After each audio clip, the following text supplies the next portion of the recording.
Assalamualaikum, bersama saya Muhammad Syarizab Awang dalam Berita Pagi Sabah edisi Jumaat 18 Februari 2022. Susulan kebakaran di Kampung Landung Ayang Kudat, setakat tengah hari semalam, Pusat Pemindahan Sementara PPS Bencana Kebakaran kedua telah diaktifkan oleh Pusat Kawalan Operasi Bencana PKOB daerah Kudat, iaitu terletak berhampiran PPS Dewan Tun Mustapha di gelanggang terbuka Bulak Ranjang Kudat. Jumlah keseluruhan penduduk bertambah meningkat ke 665 orang berbanding 380 orang pada pagi, manakala bilangan ketua isi rumah KIR juga bertambah, iaitu 123 KIR berbanding 79 KIR sebelumnya.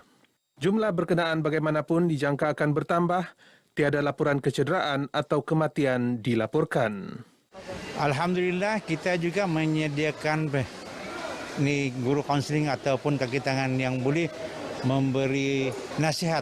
Kata nasihat, kita minta bantuan daripada pihak pejabat kesihatan daerah dan juga daripada Jabatan Pendidikan, itu pejabat pendidikan sendiri.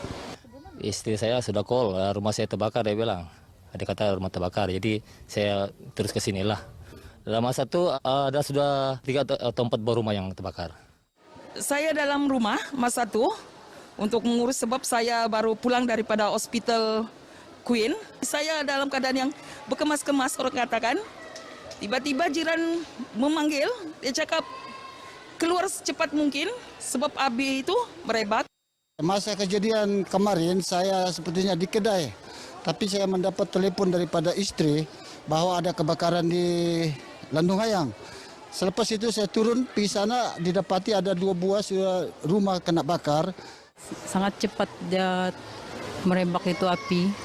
Sebab itu yang kebakaran sebenarnya di sebelah rumah saya saja yang kebakaran itu. Tapi kami tidak sedar sebab yang dapur dia sebelah sana kan. Jadi orang sebelah sudah bilangnya ada asap. Semua pihak telah diarahkan agar terus patuh prosedur operasi standar SOP seperti pemakaian pelitup separuh muka, penjarakan fizikal dan penggunaan cecair pembasmi kuman. Sementara itu, Ketua Menteri Sabah Datuk Seri Panglima Haji Nur turut prihatin terhadap nasib penduduk terjejas dalam insiden kebakaran di Kampung Landung Ayang Kudat yang berlaku pada Rabu. Atas keprihatinan tersebut, beliau telah meminta parti dalam Kerajaan Gabungan Rakyat Sabah GRS di kawasan tersebut tampil menghulurkan bantuan.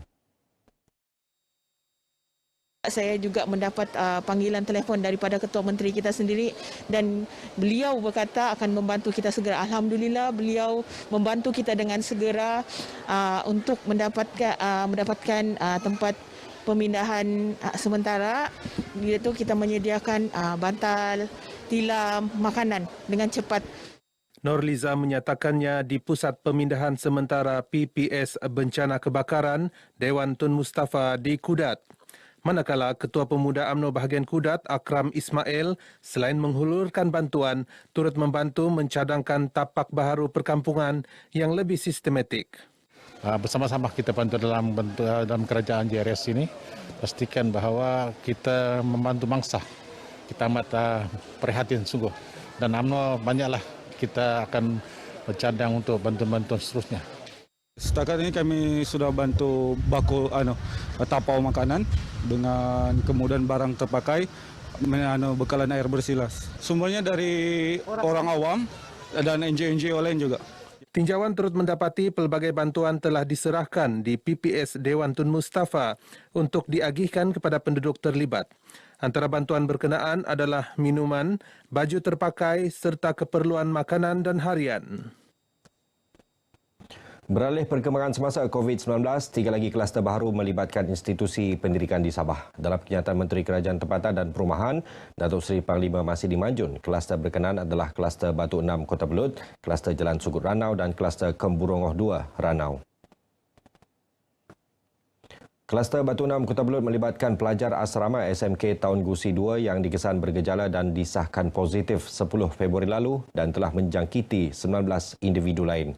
Bagi kluster Jalan Sugut Ranau pula, ia melibatkan guru wanita SMK Ulu Sugut yang disahkan positif pada 7 Februari lalu dan telah menjangkiti 49 individu lain. Sementara itu, kluster Kemburungoh 2 Ranau membabitkan pengawal keselamatan sekolah berkenaan yang disahkan positif pada 7 Februari lalu dan telah menjangkiti 54 individu lain.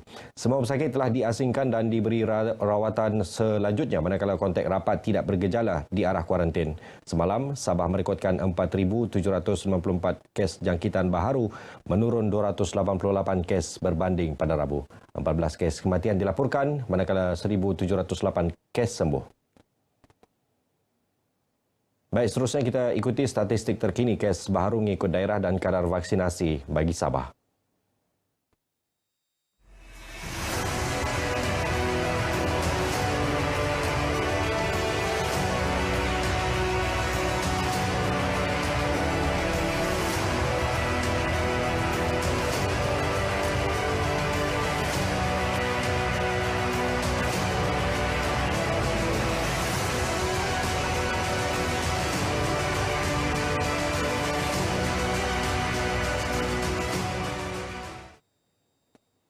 Ini pula tinjauan tahap pematuhan prosedur operasi standard SOP bagi mengekang penularan COVID-19. Rata-rata masyarakat sedar mengenai pentingnya pematuhan SOP, namun kepekaan mempraktikan norma baharu ini ada kalanya merosot, khususnya di tempat awam dan sesak. Bila saya melihat persekitaran sekarang, mereka semua memang tahu, sedar akan penggunaan mask, hand sanitizer itu penting. Tetapi mungkin antara mereka ini yang mempunyai simptom, mereka masih lagi berjalan-jalan. Kes pun tak pandai turun dalam seminggu dua ni, macam naik terus kes. Saya harapan semua orang kita patuhlah dengan SOP ni untuk kebaikan kita juga lah semua. Bukan saya saja, semua aja. Orang awam pun mau je yang baik kan macam dulu, stabil dulu. Saya rasa mungkin kelalaian orang sedar bahwa COVID ni bahaya lah, tapi mungkin orang lalai gitu. Jadi kalau boleh kita masih tetapkan SOP itu, kena kasih jarakkan lah. Kalau boleh kurangkan berjalan kalau tidak ada yang hal penting gitu. Macam kami sekarang ada hal penting baru boleh berjalan lah. Semalam, Sabah merekodkan kes jangkitan 4,794 kes, manakala kes tertinggi setakat ini adalah pada Rabu, iaitu 5,082 kes. Kota Kinabalu masih mencatatkan kes tertinggi dengan 60% merupakan kes bergejala berpunca jangkitan sporadik. Jabatan Kesihatan Beaufort menyasarkan 50% kanak-kanak berumur 5 hingga 11 tahun di daerah itu menerima dos pertama vaksin dalam program imunisasi COVID-19 kanak-kanak PIC Kids menjelang akhir bulan ini. Sehubungan itu, ibu bapa atau penjaga disaran mendaftarkan anak-anak mereka bagi mendapatkan vaksinasi. Menurut Adun Lumadan Ruslan Muaram, program itu akan dilakukan secara berperingkat mengikut jadual sekolah yang telah disusun Jabatan Kesihatan Beaufort.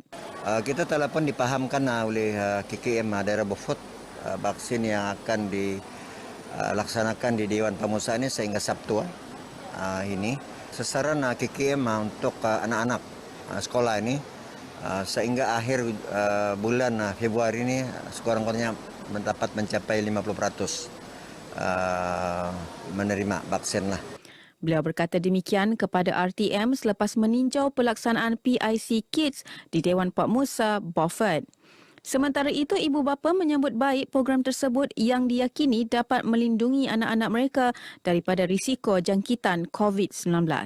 Bagi saya ini sangat penting untuk mengelakkan daripada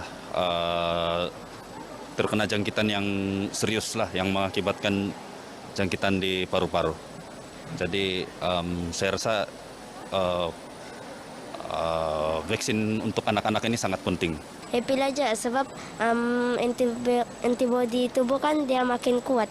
Vaksin boleh dapat kad kan. Jadi kalau kad tu kita boleh guna untuk macam pergi jalan-jalan kan. Kalau mau macam untuk masuk kedai gitu mesti kasih tunjukkan.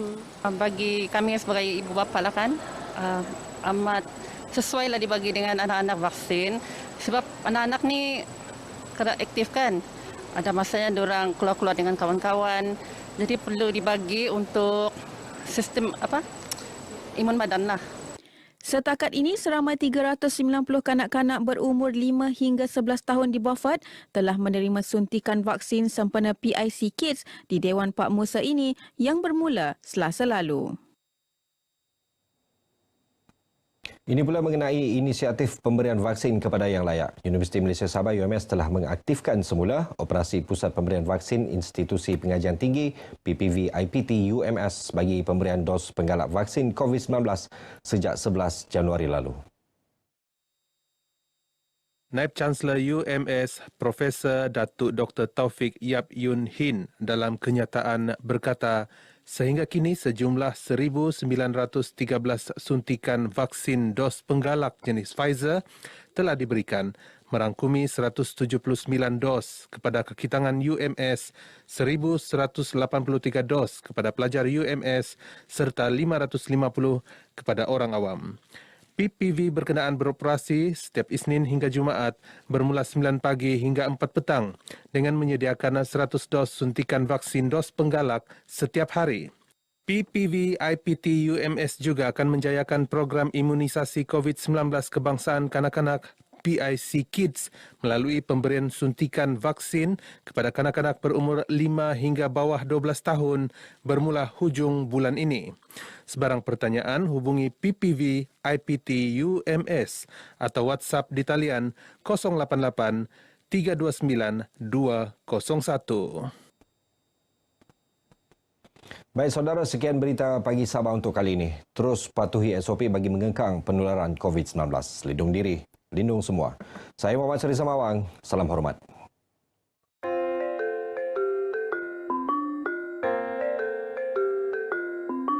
Bumi kita menghijau, laut terbentang luas, burung bebas melayang, gunung nan megah. Ingatkah kita kepada mereka yang dahulu berjuang untuk negara?